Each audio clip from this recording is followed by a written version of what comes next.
Baik, Assalamualaikum warahmatullahi wabarakatuh. Suara saya terdengar jelas, Bapak Ibu? Assalamualaikum warahmatullahi wabarakatuh. Ya, baik.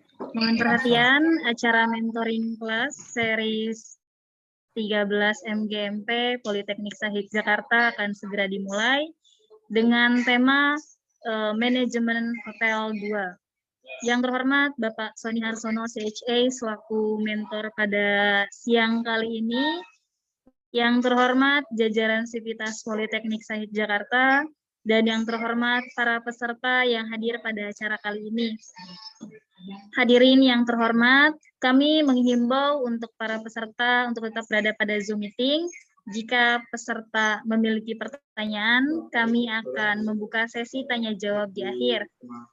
Baik, untuk acara selanjutnya pemaparan materi yang akan disampaikan oleh Pak Sony, namun sebelumnya saya akan membacakan biografi dari Pak Sony.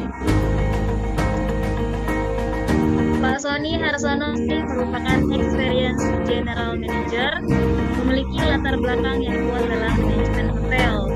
Beliau telah mampu membawa timnya mencapai hasil yang maksimal, memulai karir pada tahun 2008 sebagai Floor Supervisor Hotel Indonesia Kempinski dan juga pernah menjabat sebagai General Manager Hotel Grand Beach Point, Simatupang, Jakarta. Beliau menempuh pendidikan Diploma 3 di STP Bandung dan melanjutkan studi Diploma 4 di STP Sahid atau sekarang Politeknik Sahid. Beliau juga banyak mengikuti sertifikasi dan mendapatkan sertifikat seperti Certified Hotel Administrator atau CHA, Hotel Expert Level 8 dan Management atau Leadership yang dikeluarkan oleh Indonesia Professional Certification Authority BNSP. Baik, untuk selanjutnya mungkin saya akan langsung serahkan kepada Pak Sony. Pak Sony, sudah siap, Pak? Selamat siang, Bapak Ibu semua. Oke, selamat siang, Bapak Ibu semua. Assalamualaikum warahmatullahi wabarakatuh. Salam sejahtera untuk kita semua. Untuk kelas hari ini ya, itu Hotel Manajemen 2. Yang manajemen pertamanya sudah kita lalui. Kalau yang pertama kemarin kita membahas mengenai struktur organisasi beserta tugas-tugas dari hotelier atau orang-orang di hotel, juga masuk ke revenue management dan segmentasi pasar. Sekarang kita masuk ke agak-agak plot twist nih. Plot twist itu agak kebalik.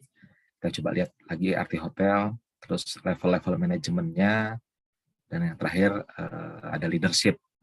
Ya, semua ini kan saling berkesinambungan di dalam dunia perhotelan, khususnya manajemen hotel. Oke. Sudah terlihat ya? Sudah jelas, Pak. Silakan. Baik, terima kasih. Ya, Pak Sony. Ya. Oke. Definisi hotel, tentunya Bapak Ibu semua sudah tahu ya, kita sedikit mengulang aja karena kalau secara teori arti hotel, pengertian hotel dan lain-lain ini dari dulu zaman saya sekolah juga itu aja, tapi nggak ada salahnya kita ulang kembali. Jadi definisi hotel, hotel adalah suatu bentuk bangunan, lambang perusahaan atau badan usaha akomodasi yang menyediakan pelayanan jasa penginapan, penyediaan makanan dan minuman serta fasilitas jasa lainnya, di mana semua pelayanan itu diperuntukkan bagi masyarakat umum, baik mereka yang bermalam di hotel tersebut, ataupun mereka yang hanya menggunakan fasilitas tertentu yang dimiliki hotel itu. Karena kan banyak juga ya orang yang nggak nginap tapi pengen ke restorannya, pengen ke gymnya, atau kolam renangnya, atau spa-nya, atau mungkin ke meeting room-nya, itu juga banyak. Jadi pengertian hotel ini dapat disimpulkan dari beberapa definisi hotel seperti di bawah. Ya, ini menurut Parpostel pastinya Bapak Ibu yang di akademisi sudah tahu semua. Salah satu jenis akomodasi yang mempergunakan sebagian atau keseluruhan bagian untuk jasa pelayanan penginapan, penyedia makanan dan minuman, serta jasa lainnya bagi masyarakat umum yang dikelola secara komersil. Nah ini, jadi ada pajaknya. Kalau kita bikin hotel itu nggak sembarangan, ada PB1-nya dan lain-lain. Makanya pajaknya itu sekitar 10% yang masuk ke daerah. Makanya kalau ada cerita sedikit, suatu daerah katanya tidak boleh bangun hotel lagi, tapi kok boleh oleh pemerintah daerahnya. Jadi kalau menurut saya di satu sisi pembangunan hotel ini kadang oversupply, artinya dalam satu kota itu kebanyakan hotelnya dibanding tamunya, terjadi terlebih ketika pandemi kemarin itu juga sangat-sangat oversupply. Tapi di satu sisi juga dari pemerintah daerahnya membutuhkan pajaknya karena cukup besar. 10% dari misalnya hotel pendapatannya 1 sampai 3 M, 10%-nya per bulan itu sudah masuk ke kantong pemerintah daerah. Baik, kita lanjut. Bangunan yang dikelola secara komersil dengan memberikan fasilitas penginapan untuk masyarakat umum dengan fasilitas sebagai berikut. 1. Jasa penginapan. 2. Pelayanan makanan dan minuman. 3. Pelayanan barang bawaan. 4. Pencucian pakaian. 5. Fasilitas lainnya. Ini zaman dulu banget ya pengertiannya. Saya juga ambil dari buku-buku atau dari web. Sarana tempat tinggal umum untuk wisatawan dengan memberikan pelayanan jasa kamar, penyedia makanan dan minuman, serta akomodasi dengan syarat pembayaran. Ya, kita masuk ke jenis hotel. Kalau kemarin kita bahas mengenai hotel bintang 1, 2, 3, 4, 5, 5 Diamond, atau mungkin hotel bintang 7 ya di Middle East, di Dubai, Burj Al Arab itu. Ini kita masuk secara teorinya saja dulu. Jenis hotel ada yang jenis hotel, ya. Pengertiannya apa sih city hotel ini? Hotel yang berlokasi di perkotaan biasanya diperuntukkan bagi masyarakat yang bermaksud untuk tinggal sementara atau dalam jangka waktu pendek. City hotel disebut juga sebagai transit hotel karena biasanya dihuni oleh para pelaku bisnis yang memanfaatkan fasilitas dan pelayanan bisnis yang disediakan oleh hotel tersebut. Ini biasanya ada di kota-kota besar, contohnya Jakarta. Ini kita bisa sebut sebagai hotel bisnis, bisnis hotel. Biasanya segmentasinya seperti yang saya bahas di waktu lalu, itu ada government, ada korporasi. Orang-orang keluarga itu sangat jarang sekali untuk menginap di hotel-hotel seperti ini, kecuali kalau memang mereka ketika masa-masa liburan, situasi liburan, ini hotel ini biasanya jadi multifungsi, bisa bisnis hotel, bisa juga untuk hotel keluarga. Di daerah pinggiran kota besar yang jauh dari keramaian kota, tapi mudah mencapai tempat-tempat kegiatan usaha. Ya, jadi ini secara pengertiannya hotel ini dilengkapi dengan fasilitas tempat tinggal yang lengkap dengan seluruh anggota keluarga. Ya, tadi kalau tadi bisnis hotel ini lebih ke leisure atau kita sebut family hotel. Biasanya hotel-hotel ini ada di tempat-tempat wisata, ada di Jogja, Bali, ya itu termasuk juga, atau di Bandung. Ya. Yang kalau yang tadi residential hotel ini bisa juga ada di pinggiran kota, jadi selain buat leisure, dia juga bisa buat bisnis, bukan main bisnis, tapi orang yang mau ke tempat tertentu, tempat di titik A ada tempat bisnis atau tempat government, ya kalau misalnya nggak ada tempat menginapnya, ada tugas dinas, biasanya dia akan diinapkan di situ.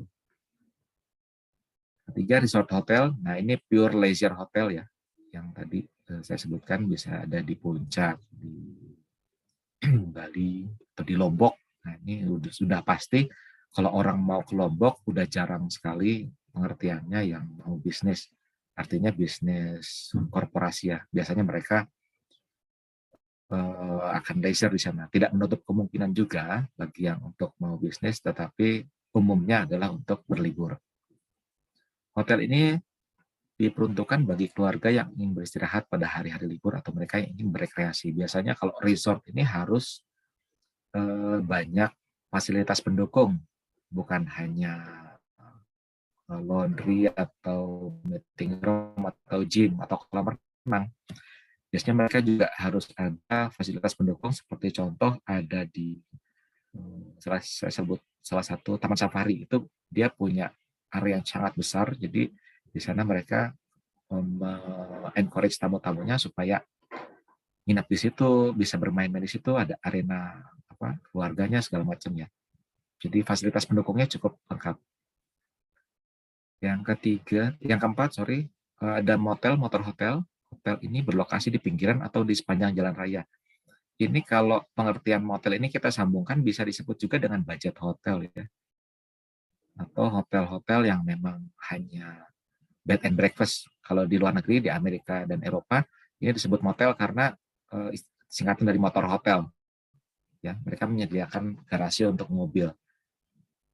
Ya, fasilitasnya nggak banyak, hanya untuk bed and breakfast. Artinya kalau istilahnya di hotel itu bed and breakfast hanya untuk nginep dan sarapan, atau mungkin juga nggak ada breakfastnya sama sekali, hanya untuk istirahat saja. Ini untuk motel ini lebih ke budget hotel tadi yang saya sebut. Zaman sekarang budget hotel pun sudah berkembang ya. Kadang budget hotel sudah menyediakan sarapan juga, punya meeting room juga. Jadi secara teori untuk pengertian hotel dan klasifikasi hotel ini memang dari dulu memang sama kalau mengacu dari teori, tetapi secara pelaksanaannya, secara aplikasinya itu sudah banyak berkembang. Jadi kalau kita lihat di lapangan, nggak melulu kalau budget itu atau motor hotel itu hanya untuk orang yang memang ingin beristirahat terus melanjutkan perjalanan, nggak juga. Kadang kalau waktu-waktu liburan, tempat seperti ini pun penuh. Karena apa? Karena ketika liburan, contoh ketika situasi normal, kalau pandemi kan kita sudah tahu ya, okupansi hotel di daerah liburan pun sangat drop gitu. Sekarang sih sudah mulai naik, alhamdulillah. Jadi di situasi normal itu hotel-hotel budget atau motor hotel seperti ini dicari juga, karena selain harganya yang di bawah hotel-hotel berbintang, mereka juga lebih lebih lebih ringkas, artinya lebih gampang. Jadi harganya murah, masuk, istirahat, kamarnya nggak besar. Setelah mereka selesai dapat sarapan, mereka lanjut lagi untuk liburan atau jalan-jalan. Contoh kayak di kota Jogja ya, di kota Jogja. Jadi kalau di Jogja itu ketika masa-masa liburan situasi normal, seperti yang pernah saya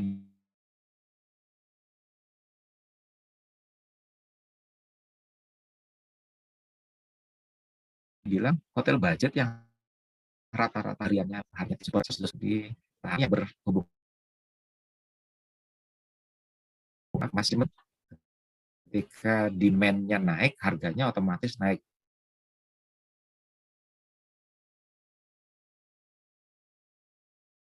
Kita lanjutkan, ini ada 3 level manajemen. Ya. Karena pembahasannya adalah manajemen hotel, kita masuk ke manajemen. Jadi ada 3 level manajemen secara umumnya. Jadi ada top manajemen, ada middle manajemen, ada first line manajemen. Top manajemen ini siapa? Ada presiden, CEO, eksekutif, vice president. GM pun masuk di sini. Kadang masuk di top manajemen, kadang masuk di middle manajemen. Tergantung dari struktur organisasinya. Balik lagi, kalau struktur organisasinya mau mengharuskan si GM ada di middle dia. Jadi sangat besar struktur organisasinya. Tapi umumnya ada di top manajemen. Kenapa? Karena dia yang memutuskan atau memberikan kebijakan atau merunningkan hotel sehingga nantinya mempertanggungjawabkan kepada CEO. Kurang lebih seperti itu. Jadi top management itu tadi. Untuk middle management ada plan managers atau division managers. Kalau kemarin kita bahas ada yang namanya manajer departemen. Kalau di hotel ada front office manager, ada housekeeping manager, chief accounting, chief engineering, terus ada sales and marketing gitu. Ini mereka masuk ke middle management atau kita sebut bisnis depth head. Yang terakhir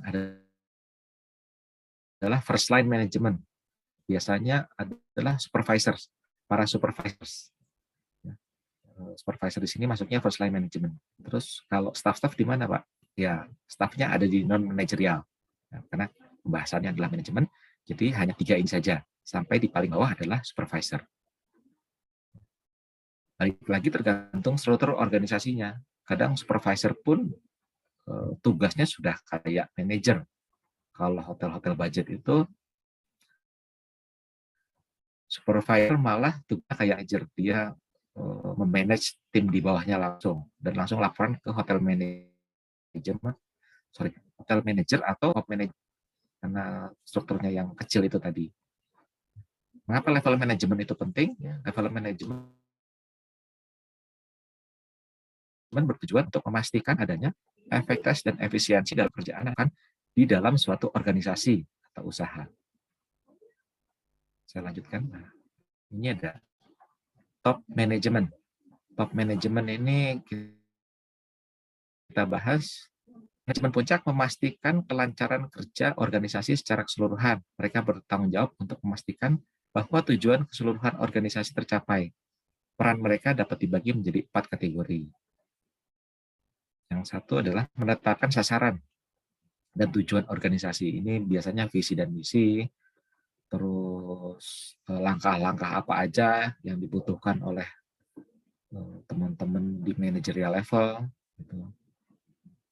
Terus target-targetnya biasanya mereka yang menentukan. Di target, misalnya target hotel, target usaha, 1 bulan secara revenue harus berapa ratus juta atau berapa miliar, itu mereka yang menentukan. Gitu. Terus juga target dari bulan ke bulan harus mencapai segmentasi pasar apa saja, itu mereka yang menentukan. Yang kedua, merumuskan kebijakan dan rencana tindakan. Jadi kebijakan menentukan cara melakukan hal-hal tertentu dalam suatu organisasi. Contoh ketika pandemi ini kan nggak banyak yang bisa dilakukan oleh para orang hotel atau GM. Ini mereka sangat-sangat penting dalam merumuskan kebijakan. Ya, jadi jangan sampai salah langkah. Kalau dari ownernya katakanlah nggak boleh terima pasien COVID yang zaman dulu itu ketika awal-awal tahun, si GM-nya memberikan kebijakan, boleh silakan ambil pasien COVID, di situ ada friksi nanti. Jadi nggak nyambung antara visi owner dan visi GM-nya nggak nyambung. Nah di sini tugas top manajemen adalah menerjemahkan visi misinya si owner atau CEO supaya nanti tidak ada misinterpretasi di lapangan. Nah itu bahaya biasanya. Kalau sudah ada misinterpretasi, itu ke bawahnya juga akan ngaco. Hasilnya juga akan nggak sesuai gitu. Ya itu nomor 2. Lalu ketiga, pengadaan sumber daya. Manajemen puncak juga bertanggung jawab untuk memastikan bahwa sumber daya yang diperlukan tersedia sebagaimana perusahaan. Ini termasuk sumber uang dari manusia. Nah, ini juga penting. Ketika situasi pandemi ini, okupansi hanya 50%, biasanya yang menjadi sasaran utama adalah expenses atau pengeluaran. Gimana caranya menekan expenses demikian rupa? Ujung-ujungnya ya pasti karyawan. Karyawan itu pasti kena dampaknya. Ya, karyawan dirumahkan atau karyawan diberikan pemotongan salary atau gaji, itu sudah sangat umum di situasi seperti ini. Situasi COVID seperti ini. Tentunya kalau misalnya okupansi naik, tingkat hunian kamar naik, secara kebijakan juga akan berubah. Karena nggak bisa juga ketika okupansinya tinggi atau di atas 60-70%, SDM-nya sama dengan ketika okupansi 40%. Nah, yang terjadi adalah si karyawannya tidak bisa maksimal, bisa juga sakit. Yang terburuk adalah hasil kualitas kerjanya itu sangat jelek. Sehingga nanti tamunya ekspektasinya tidak sesuai. Sudah bayar lumayan mahal, tapi hasilnya nggak bagus gitu loh. Contoh kayak kalau housekeeping, umumnya satu room boy itu membersihkan kamar 15 sampai 18 lah, maksimal 20 kalau hotel kecil. Ini karena nggak ada orang, mereka dimaksimumkan sampai, bukan dimaksimumkan ya, dipaksakan sampai 25 atau 28. Otomatis ya beda hasil nantinya. Jadinya kamar juga nggak bersih. Timbul komplain yang nanti ujungnya adalah kembali lagi ke branding yang buruk, tamunya juga kapok gitu, nggak mau lagi ke hotel tersebut. Yang keempat atau yang terakhir, mediator antara publik dan organisasi. Jadi ketika ada apa-apa yang terjadi dalam perusahaannya atau di hotelnya, dia misalnya ada kejadian di salah satu hotel, ada kejadian memang di berita itu sangat-sangat sedikit sih hotel kejadian A, B, C, D, itu karena kelihaian manajemen untuk menutup. Biasanya kalau ada hotel yang hubungannya sama hotel ini apa namanya entertainment gitu, ada yang memang kadang tamunya overdosis. Ada salah satu hotel yang tamunya overdosis karena narkoba ya. Mohon maaf saya sebut karena supaya jelas ini secara gamblang. Jadi si tamunya itu misalnya terkena narkoba overdosis, meninggal di tempat, itu si manajemen harus bisa berkomunikasi dengan publik, dengan organisasi, dan juga dengan kepolisian. Jadi nggak sembarangan. Yang pertama dia pasti harus menghubungi kepolisian, dan mereka harus bilang kamar-kamar mana aja yang harus diblok, nggak dijual. Kadang 1 lantai, 2 lantai itu nggak dijual. Nah, gimana caranya supaya hal-hal seperti ini tidak terendus oleh media? Nah, ini hal yang cukup penting juga. Jadi kebijakan kita bicara dengan kepolisian atau dengan media, ini nggak semua orang bicara ke media. Jadi ketika kita juga harus bilang ke karyawan, ketika ada kejadian yang memang di luar ekspektasi, entah itu pidana atau perdata, itu mereka nggak boleh ngomong sembarangan ke orang luar. Ya. Mereka juga nggak boleh sembarangan ngomong ke keluarganya. Tadi nih di hotel kakak atau di hotel ayah ada kejadian seperti ini nih. Nah itu nggak boleh. Kenapa? Karena bisa terjadi nanti misinterpretasi tadi.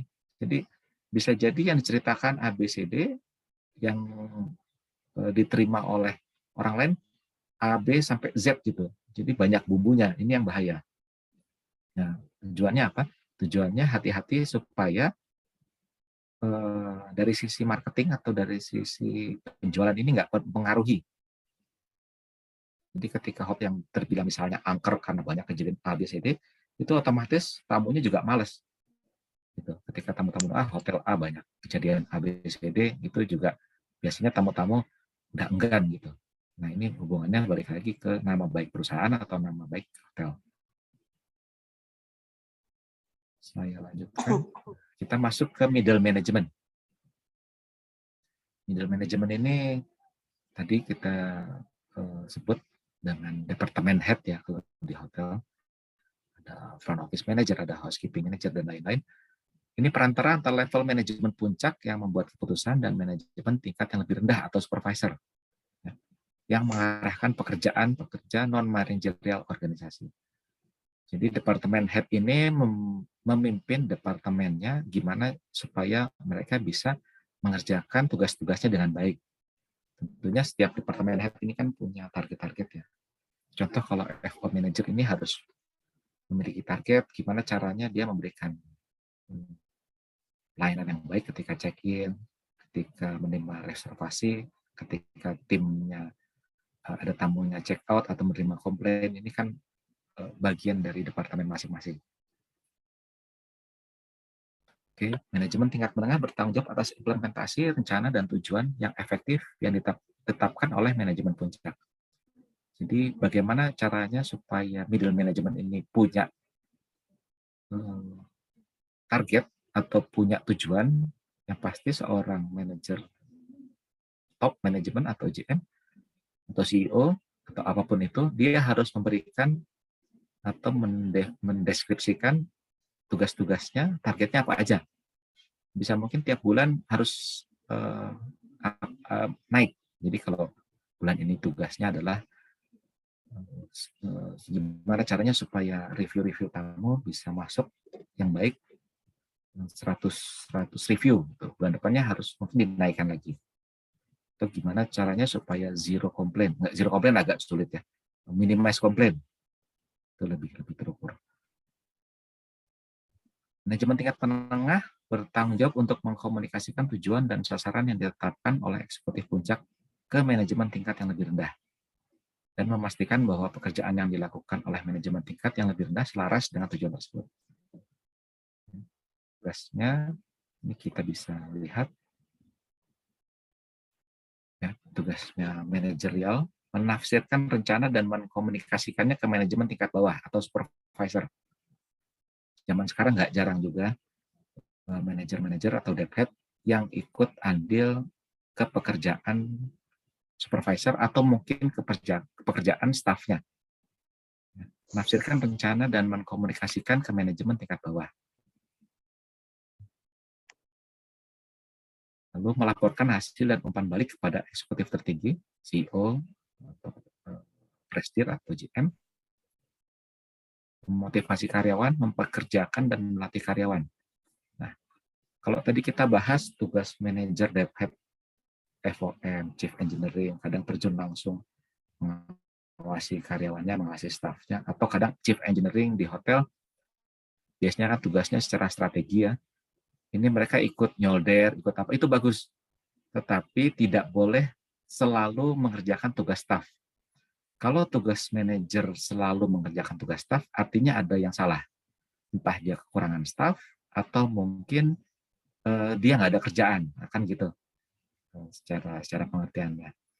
Jadi kalau saya punya istilah sih, kalau pelatih bola itu boleh biasa sekali melihat apa namanya, kalau bukan pelatih bola ya, pelatih. Jadi seorang pelatih itu boleh sesekali main di lapangan, tapi jangan terlalu sering main di lapangan. Karena kalau dia selalu main di lapangan, dia nggak bisa lihat mana pemain-pemain yang sakit, pemain yang harus diganti, pemain yang butuh motivasi, dan lain-lain. Ini hubungannya sama leadership juga. Jadi middle management ini, dia boleh mengerjakan tugas-tugas supervisor atau staff, itu bagus malah untuk memberikan contoh, tetapi tidak lebih dari 50%. Kalau di atas 50% artinya ada yang nggak sesuai. Itu berdasarkan pengalaman saya.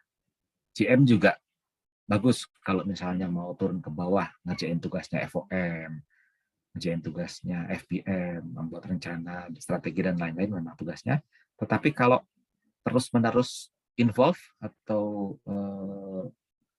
masuk ke dalam ranahnya mereka, nanti kasihan si FBM-nya atau departemen head-nya. Jadi pedangnya nggak ada atau taringnya nggak ada karena tergantikan oleh si GM itu. Begitu juga supervisor. Kalau manajernya terlalu involved dengan kerjaan supervisor, nanti taring si supervisornya hilang. Itu yang bahaya. Jadi sesuai dengan porsinya, kalau mau dilebihkan, tidak lebih dari 50% mereka turun ke bawah. Lalu kita masuk first line management atau lower level, kita sebutnya supervisor level ya. Level manajemen tingkat bawah adalah kelompok manajer paling disebut supervisor atau lini pertama. Ya, mereka bertanggung jawabnya kepada manajer tingkat menengah dan juga terkadang langsung ke level top management. Ya, mereka ini yang paling besar terlibat dengan para staff. Karena kan daily operation itu mereka yang involved di sana. Mereka yang mengatur. Jenderal lapangannya kalau perang ya si supervisor ini. Ini posisi hamburger ya kalau istilahnya. Manajernya marahin, dia harus bisa menengahi. Ketika staffnya komplain tentang manajernya, dia juga bisa harus menengahi. Mereka terbiasa dengan masalah yang dihadapi oleh pekerja dan bertindak sebagai titik kontak antara manajemen tingkat tingkat menengah dan tenaga pekerja. Kualitas produksi tergantung pada mereka juga. Peran manajemen tingkat bawah dapat dibagi menjadi, kita bisa lihat, ya, mengawasi, otomatis tugasnya adalah mengawasi, ya, namanya juga supervisor. Yang kedua, menjaga standar dan kualitas pekerjaan. Yang ketiga, meningkatkan moral pekerja. Yang empat, meminimalkan pemborosan. Kalau empat ini saya rasa tugasnya semua, baik top management, middle, juga supervisor, ini tugasnya ini, meminimalkan pemborosan. Lalu kita lanjut, ini 5 level leadership. 5 level leadership ini saya ambil menurut John C. Maxwell ya. John C. Maxwell. Jadi tingkatan manajerial itu ada 5. Kalau misalnya orang-orang kerja punya manajer yang cuma bisanya nyuruh aja, tapi dia nggak tahu gimana caranya memotivasi karyawan, itu level 1. Jadi dia cuman ada di level 1 nih. Dia dapat posisi itu karena mungkin beruntung kah, atau karena saudaranya bos kah, atau saudaranya owner kah, atau lain-lain. Nah, ini level 1 nih bahaya nih. Jadi kalau kita bahas posisi level 1 ini paling rendah. Jadi manajer atau pimpinan level 1 ini hanya bisa menyuruh tanpa bisa menjelaskan tujuannya apa. Nah, itu. Nah, ini kita bahas position.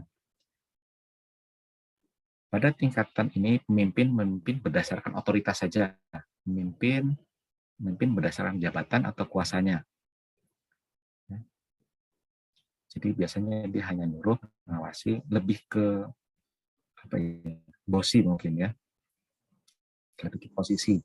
Ketika bawahannya nanya, kenapa ini harus dilakukan Pak? Dia nggak bisa jawab. Udah jalanin aja, itu tugas dari saya. Nah, ini level 1. Oke, kita masuk ke level 2. Ya, permission. Tingkat ini pemimpin sudah diterima, jadi sudah diterima oleh pengikutnya. Jadi kalau mau ke level 2 otomatis melewati level 1 dulu nih. Ya, secara teori. Untuk nomor 2, permission pada tingkat ini pemimpin sudah diterima oleh pengikutnya, pemimpin diterima dengan baik, dan hubungan antara pemimpin dan pengikut sudah mulai terjalin dengan baik. Nah, artinya apa? Artinya ketika si pemimpin menyuruh kerjain A, B, C, D, yang ikut atau bawahannya juga udah oke-oke aja. Oke Pak, kita jalanin gitu ya. Dengan senang hati. Ya, kurang lebih gitu. Pengikut sudah merasa berkenan. Artinya, ya dia manajer saya harus ngikut. Nah, kata-kata itu yang penting. Saya manage itu caranya adalah gimana caranya supaya memanage orang, membuat orang ikut gitu. Lalu ketiga, production. Pemimpin pada tingkatan ini sudah memiliki bukti hasil karya yang gemilang dalam karir atau pencapaian lainnya yang berhubungan dengan hal yang dipimpinnya. Jadi biasanya pemimpin yang sudah di level 3 ini, dia bisa membuat atau mencetak hasil yang cukup baik. Kalau manajer penjualannya sudah bagus. Kalau manajer di dapur, hasil masakannya sudah baik. Jadi sudah terlihat hasilnya. Jadi track record-nya itu sudah bagus. Ya. Jadi track record ini membuat orang yang lebih percaya bahwa dengan dipimpin oleh pemimpin akan membawa kebaikan untuk organisasinya. Artinya trust dari bawahan ataupun atasan sudah ada untuk memimpin model begini. Nah, umumnya di kita ini mentok di level 3 nih. Jadi kalau udah kerjanya bagus, menghasilkan bagus, sudah bisa membuat revenue yang bagus, sudah berhenti di sini nih mereka. Nggak mau naik lagi ke level selanjutnya. Nah, ini juga harus hati-hati. Karena yang namanya pemimpin bukan cuma harus bisa memproduksi atau menghasilkan revenue yang baik, tapi juga ada hal-hal lain. Kita lihat hal-hal lain seperti apa. Nah, ini pemimpin level 4, people development. Nah, kalau sudah di level 4 ini, dia sudah bisa menciptakan pemimpin-pemimpin lain. Contoh ketika si manajer, front office manager, housekeeping manager ini memimpin, anak buahnya mau resign, mau kemana kamu? Saya udah cukup ilmu Pak, saya mau ke hotel sebelah. Jadi manajer juga kayak Bapak. Nah, ini artinya sudah bisa menciptakan pemimpin lain. Ini sudah di level 4 dia. Tapi sekali lagi jangan lupa, kalau sudah di level 4 ini, level 1, 2, 3-nya juga harus terlewati. Ya, dia harus mendapatkan trust dari bawahan, dari atasan. Dia juga harus bisa produksi dengan baik, revenue-nya juga harus baik gitu. Sebagai contoh lah. Ini nomor 4. Ini pernah ada istilah leaders create leaders, nah ini people development nomor 4. Lalu yang terakhir ada personhood atau pinnacle istilahnya.